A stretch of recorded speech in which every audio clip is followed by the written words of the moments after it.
Welcome back to the deep dive. Okay, forget the usual tourist trails for a bit. Grab your travel pass. Where are we off to? We're heading west on Hong Kong Island, way out west, to Sai Wan, the Western District. Ah, Sai Wan. So Sai Ying-pun, Kennedy Town, bits of Shengwan.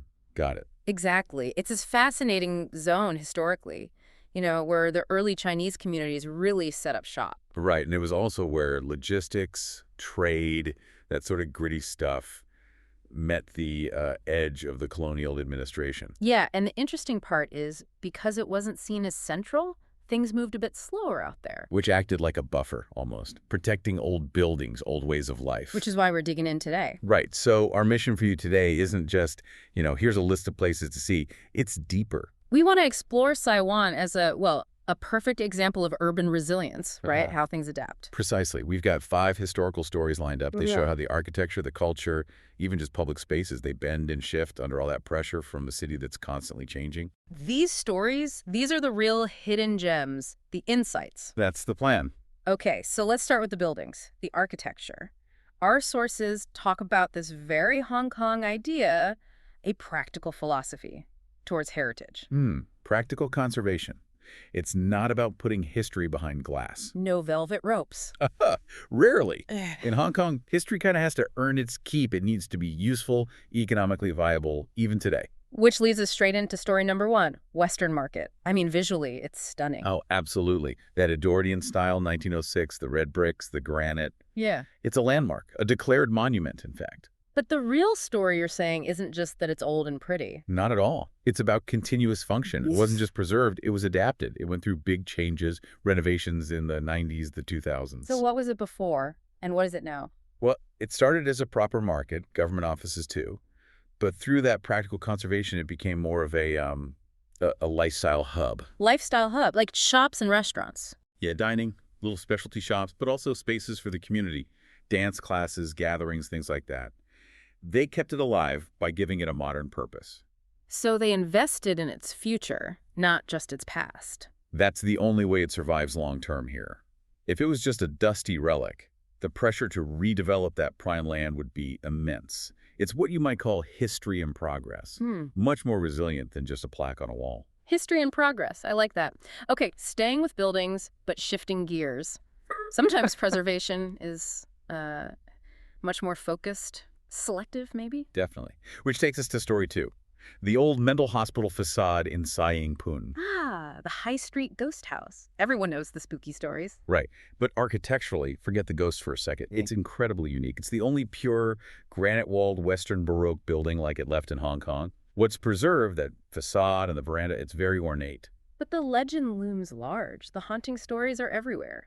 What's fascinating, though, is what some research suggests about where those stories came from. Yeah, it seems the most widespread ghost has rumors weren't really about ghosts initially. They might have been functional. Functional? How so? Well, after the hospital shut down in the 70s, it became vacant. Sources suggest squatters, maybe drug users, moved in. And they might have spread or amplified those scary stories themselves. To keep people away, like a security system. Kind of. Using fear, using that social stigma to deter the police, deter nosy neighbors. A very bottom-up way of controlling space. Wow. So the most famous thing about this building, the ghost story, was basically a DIY alarm system fueled by social stigma. That says a lot. It really does. And it makes you think about what happened next, the conservation choice.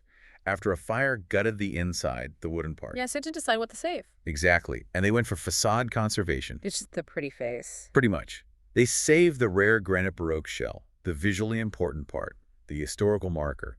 But the inside, completely gutted, rebuilt, modernized, now it's a community complex. So it's like preserving the look of history, but erasing the difficult social history, the vacancy, the stigma, the fire. It's a kind of selective memory, built in stone and concrete. Yeah. We keep the aesthetic, but change the meaning. That is quite profound. Okay, let's pivot from bricks and mortar to culture. And smells, actually. Story 3, Cushing Street. Ah, Medicine Street. If you've walked down it, you know that smell. Herbal, medicinal, deeply historical. It really hit its peak in the 80s and 90s. But it's more than just shops, right? It played a bigger role. Oh, much bigger. You have to think about Hong Kong's position in the 20th century. While mainland China went through huge upheavals, wars, political instability, Hong Kong was relatively stable, a major international port. So a safe haven. Exactly. For goods, yes, high-quality medicinal ingredients could reliably get here, but also for people, for expertise. So doctors, masters of Chinese medicine came here. They did. Many fled south, bringing their skills, their knowledge. Kaohsiung Street became this crucial anchor, preserving traditional Chinese medicine techniques. The whole north-south trade network really solidified here. So the resilience of this culture wasn't just sentiment. It needed that specific economic and political stability Hong Kong offered. Absolutely interdependent. That stable trading base was its lifeblood. And we're seeing that tested now. How so? Well, tariff policies are changing. Mainland China's own markets are modernizing and opening up. Kaohsiung Street's unique position as the hub is facing new challenges. It shows how even strong cultural traditions depend on their economic foundations. But for someone visiting today, it's still quite special, isn't it? Oh, definitely. It's like a living museum. Talk to the shopkeepers. Some of those families go back generations. You're connecting directly to Hong Kong's history as this major Asian trade crossroads. It's a tangible link. Okay, from the heart of trade, let's head right to the edge, the waterfront. This is where the industrial past really smashes into the aesthetic present. Story 4, Instagram Pier. Right, IJA. Its official name was the Western District Public Cargo Working Area. Opened around 1981, purely functional. Logistics, loading, unloading ships, gritty stuff. Not exactly a tourist spot initially. Not at all. But then, as maybe the industrial use wound down a bit, something else started happening. Sort of, accidentally. People just started showing up. Yeah, citizens. They were drawn to this unique setting. You know, the wide open concrete, the stacked pallets, the industrial vibe, and the amazing sunsets over the water. They just started using it. For fun, for photos. Exactly. They self-activated the space, as some academics call it. It organically shifted from purely functional, industrial, to purely aesthetic, recreational. There was this Italian photographer, Pierfrancesco Salata, who actually spent years documenting that shift. Capturing the change. Yeah, capturing this bottom-up reclaiming of space for beauty and leisure. But then the authorities stepped in. The classic conflict. It was inevitable, really.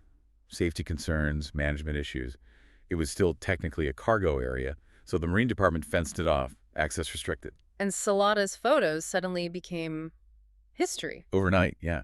Tens of thousands of images documenting this moment of freedom, this organic use of space, suddenly became relics of something lost. It's such a clear example of that tension. Between that desire for free, open public space, and the city's need for order, safety, management, it's a constant negotiation, isn't it? And it shows how quickly official decisions can just redraw the lines of how we're allowed to experience our own city.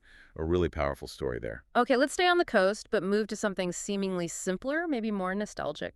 Story 5, the Sai Wan swimming shed. The swimming shed. Probably the old Bell swimming shed near Mount Davis. We need to put this in context, though. It looks ancient, but it's not that old. Not really ancient, no. Think mid-20th century. Before Hong Kong had lots of public swimming pools like today, people still wanted to swim in the sea. They needed basic places to change, store their stuff. So the sheds were built, simple structures. Yeah, often just bamboo, very basic, low cost, built along the coast. They were purely practical solutions for everyday life in a developing city. A necessity. But today, nobody's using it out of necessity, right? The function is gone. Completely gone. It survived, but its value proposition is totally flipped. Now it's all about aesthetics. Ritual, even. Ritual. Well, people go there specifically to take photos. That old wooden pier, the steps down to the water, it taps into this nostalgia economy. It gives you that coast nostalgia feel. Especially sunset photos, I bet. Oh, definitely. It's the spot. Sometimes you actually have to queue, wait your turn to get that perfect shot on the bridge. The original function is irrelevant now. It's all about the visual, the emotional connection to a perceived past. Queuing for a photo at a remnant of working class utility. That does feel like a metaphor for something. It's the ultimate transformation, isn't it? From essential infrastructure to Instagram backdrop. Utility becomes symbol. It survives because it feeds a modern hunger for authenticity, for a connection to something old, even if the original meaning is lost. So looking back at these 5 stories, Western Market, the Ghost House Facade, Kaohsiung Street, IG Pier, the swimming shed, we've seen this whole cycle, this city metabolism, as you called it earlier. Yeah, from trade to lifestyle, medicine adapting, logistics becoming leisure spots, hospitals becoming community centers. It's constant change. Sai Wan is definitely drawing people in now, partly because of these stories, these locations. It is. But here's the reflection point for you listening. Are we maybe simplifying things too much? How do you mean? Well, the rush to get the perfect photo, the beautiful backlit shot at the swimming shed, or against that Baroque facade, does it risk kind of flattening the history? Diluting the weight of it? You mean forgetting the context? Forgetting the context. Yeah, forgetting the sweat of the laborers at the cargo pier, the very real social stigma attached to the mental hospital for decades, the sheer persistence needed by those old herbalists on Koshing Street. The messy reality behind the pretty picture. Exactly. True cultural significance, real understanding, maybe comes when you look beyond the check-in map value of a place. So the challenge is, next time you're there at the swimming shed or looking at that facade. Pause for a second. Yeah. Try to see past just the beauty or the Instagram potential. Try to recognize the wisdom of transformation embedded in that place. The pressures, the hard choices, the adaptations that led it to be what it is now. That's the real story. Recognizing the journey, not just the destination. That, I think, is how you truly preserve the meaning of these places. Understanding the layers of necessity, change, and adaptation hidden just under the surface. That's the deep dive into Sai Wan.